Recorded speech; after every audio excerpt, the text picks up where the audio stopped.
EPS 95 ताज़ा खबर। EPFO की पेंशनरों के साथ की बैठक। ईपीएस 95 ताज़ा खबर। सरकार की पहल पर कर्मचारी भविष्य निधि संगठन ईपीएफओ ने ईपीएस 95 पेंशनरों के साथ एक महत्वपूर्ण बैठक का आयोजन किया। इस बैठक का उद्देश्य पेंशनरों की लंबित मांगों पर चर्चा करना था। देश भर में लगभग 77 लाख ईपीएस 95 पेंशन भोगी सरकार द्वारा लागू की गई नई पेंशन स्कीम यूपीएस के बाद अपनी न्यूनतम पेंशन बढ़ने की उम्मीद कर रहे हैं। ईपीएस 95 ताज़ा खबर। एनएसी के अशोक रावत के साथ बैठक। ईपीएस 95 राष्ट्रीय संघर्ष समिति के अध्यक्ष कमांडर अशोक राउत ने बताया कि केंद्रीय भविष्य निधि आयुक्त रमेश कृष्णमूर्ति के साथ हुई इस बैठक में न्यूनतम पेंशन 7,500 प्रति माह, महंगाई भत्ता और पति पत्नी के लिए मुफ्त चिकित्सा सुविधा जैसी प्रमुख मांगों पर चर्चा की गई। समिति द्वारा उठाए गए मुद्दों और दिए गए सुझावों पर 15 दिनों के भीतर पुनः बैठक करने पर सहमति बनी है। बैठक में समिति के पदाधिकारियों ने यह भी स्पष्ट कहा है कि जब सरकार यूपीएस में अपना अंशदान 18.5% दे रही है, तो ईपीएस 95 में केवल 1.16% क्यों? उन्होंने न्यूनतम पेंशन 10,000 रुपये करने की मांग करते हुए कहा कि वे केवल 7,500 रुपये की मांग कर रहे हैं। राष्ट्रीय महासचिव वीरेंद्र सिंह राजावत ने बताया कि एक और यह बैठक ईपीएफओ मुख्यालय में हो रही थी।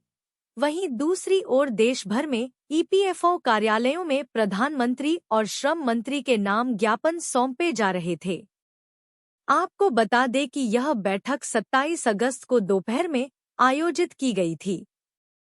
वित्त मंत्री के साथ भी हुई ईपीएस 95 पेंशन वृद्धि पर चर्चा। ईपीएफओ के साथ हुई बैठक के बाद ईपीएस 95 पेंशनधारकों की एक अहम बैठक कल 30 अगस्त को वित्त मंत्री निर्मला सीतारमण के साथ हुई, जिसमें एनएसी समिति के राष्ट्रीय अध्यक्ष कमांडर अशोक राउत, राष्ट्रीय महासचिव वीरेंद्र सिंह राजावत, राष्ट्रीय सलाहकार पीएन पाटिल, राष्ट्रीय सचिव रमेश बहुगुणा, बीएस नारखेड़े, महिला फ्रंट की अध्यक्षा शोभा ताई आरास एवं सरिता ताई नारखेड़े भी उपस्थित रही आए, जिसमें ईपीएस 95 पेंशनरों की न्यूनतम पेंशन 7,500 रुपये महीना एवं महंगाई भत्ता, बिना भेदभाव के उच्च पेंशन लाभ तथा पति पत्नी को मुफ्त चिकित्सा सुविधा देने की मांग की गई। समिति के पदाधिकारियों ने वित्त मंत्री से आग्रह किया कि जिस प्रकार यूपीएस में सरकार ने अंशदान बढ़ाया है, उसी प्रकार ईपीएस में भी अंशदान देकर वृद्ध पेंशनरों को आर्थिक बदहाली से उबारा जा सकता है। ईपीएस 95 आज का न्यूज। पेंशनरों की वित्त मंत्री के साथ अहम बैठक। ईपीएस 95 आज का न्यूज। नई दिल्ली।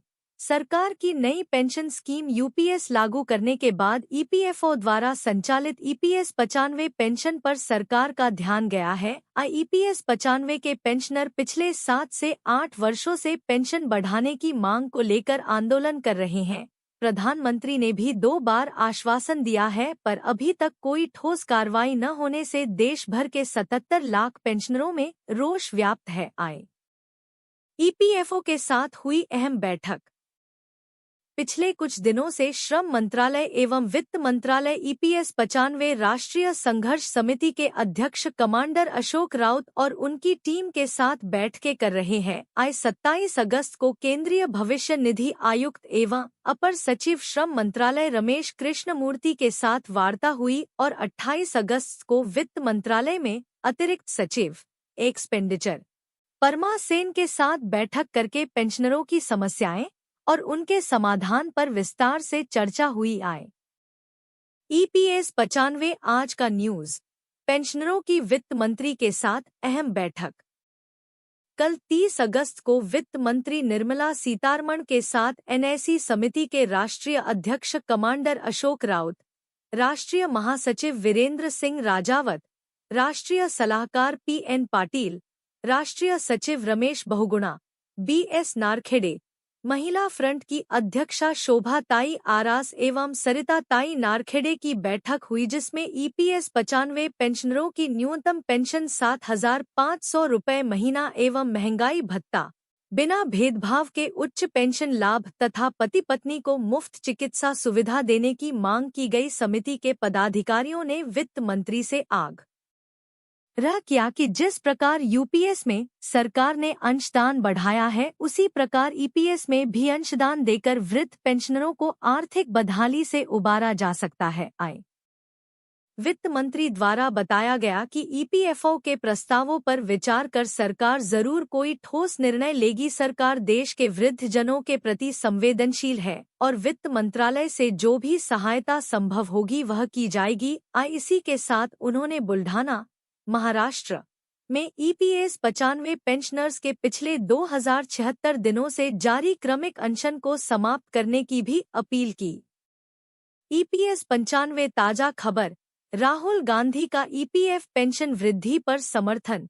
ईपीएस 95 ताजा खबर, ईपीएस 95 पेंशनधारकों की न्यूनतम पेंशन 1,000 रुपये से बढ़ाकर 7,500 रुपये कराने के लिए अब राहुल गांधी से मदद ली जा रही है। लोकसभा में पीएम मोदी और केंद्र सरकार को घेरने में राहुल गांधी इस समय एक्टिव नजर आ रहे हैं और काफी सुर्खियों में है। इसलिए पेंशनर्स अब खुलकर राहुल गांधी को पत्र लिखकर उनकी आवाज उठाने की मांग कर रहे हैं। पिछले 8 वर्षों से हो रही ईपीएस 95 पेंशन वृद्धि की मांग। पिछले 8 साल से पेंशन भोगी अपनी न्यूनतम पेंशन में वृद्धि को लेकर बीजेपी नेताओं को नाराज नहीं करना चाह रहे थे। यही वजह थी कि भाजपा सांसदों, मंत्रियों आदि से बार बार मुलाकात कर उनसे ईपीएफ पेंशन में वृद्धि करने की मांग की जा रही थी। लेकिन कोई परिणाम नहीं आने के कारण और पेंशन भोगियों ने अपनी रणनीति में बदलाव कर दिया है। अब लोकसभा में विपक्ष के नेता राहुल गांधी को पत्र लिखकर 80 लाख पेंशन भोगियों की आवाज उठाने को कहा जा रहा है। कांग्रेस सांसदों से हुई मुलाकात। ईपीएस 95 राष्ट्रीय संघर्ष समिति के पदाधिकारियों ने छत्तीसगढ़ कांग्रेस अध्यक्ष से मिलकर पूरा मामला बताया। प्रदेश अध्यक्ष दीपक बैज ने भी राहुल गांधी को पत्र लिखा है। इसी तरह उत्तर प्रदेश ईपीएस 95 संघर्ष समिति की तरफ से भी पत्र लिखा गया है। वहीं 31 जुलाई को हुए जंतर मंतर के आंदोलन में ईपीएस 95 पेंशनर्स की मांगों का समर्थन करने कांग्रेस के नेता भी पहुंचे। उन्होंने भी इस मामले को राहुल गांधी तक पहुंचाने का वादा किया था। ईपीएस 95 ताजा खबर, राहुल गांधी का ईपीएफ पेंशन वृद्धि पर समर्थन। अब जब यह मुद्दा कांग्रेस के राहुल गांधी तक पहुंच चुका है तो उन्होंने 10 अगस्त को डॉ आर.सी. खुटिया को एक पत्र लिखकर बताया है कि उनके द्वारा 80 लाख ईपीएस 95 पेंशनधारकों के मुद्दे पर जो कदम उठाए गए थे उनके बारे में उन्हें जानकारी है और उन्होंने इस मुद्दे पर ध्यान दिया है।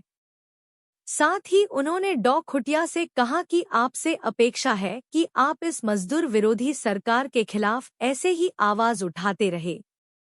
इस तरह से लोकसभा में नेता प्रतिपक्ष राहुल गांधी से अपील की गई है कि ईपीएस 95 पेंशनरों, ईपीएस 95 पेंशनर्स की न्यायोचित मांगों को मंजूर करवाने के लिए प्रयास करें। आपको बता दें कि ईपीएस 95 राष्ट्रीय संघर्ष समिति, EPS 95 national struggle committee (NAC) देश भर के 78 लाख पेंशनरों की अग्रणी संस्था है, जिसके देश के 27 राज्यों में पेंशनरों के कल्याण हेतु निरंतर कार्यक्रम चलते हैं।